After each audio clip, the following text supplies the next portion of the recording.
আমার নবী যেদিন এই দেশ থেকে বিদায় হয়ে যাবে, আমার আল্লাহ জিবরাইলকে দিয়ে প্রস্তাব পাঠাইছিলেন, ও জিবরাইল, আমার বন্ধুর কানে খবর দাও, আমার বন্ধু এই দেশের মাটিতে থাকতে পারবে না, আমার বন্ধু এই রক্ত মাখা জমিনের মধ্যে রাখবো না, আমার বন্ধুর দেহ আমার আরশের ডাইন পাশে দাফন করব। জিবরাইল খবর নিয়ে ডাকতেছেন, হুজুর আল্লাহর সালাম গ্রহণ করুন। আমি জিবরাইলের সালাম গ্রহণ করুন।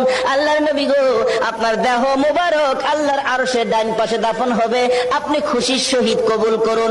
আমার নবী কোনো কথা কয় না, দুইটা চোখের পানি ঝরঝর করে ছাড়তেছে। জিবরাইল বলেন, ইয়া রাসূলুল্লাহ, এত সুন্দর প্রস্তাব নিয়ে আসলাম, কোনো কথা কন না, খালি কাঁদেন কেন জানতে চাই। আমার নবী বলেন, জিবরাইল রে, তোমার জন্য খুশির খবর হতে পারে, আমি খুশি হতে পারলাম না। কেন পারলেন না?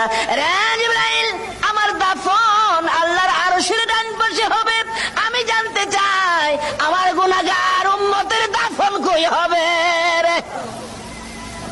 জিবরাইল বলেন, আপনার উম্মতের দাফন এই জমিনের মধ্যে হবে। আমার নবীর কান্না আরো বেড়ে গেছে। জিবরাইল, না না, সইতে পারি না, আমি আর সে থাকবো আর আমার উম্মতেরা এই জমিনে থাকবে। আমার মন মানে না, প্রস্তাব আমি রাখবো না। আমার পক্ষ থেকে একটা প্রস্তাব আমার প্রভুর দরবারে তুলে ধরো।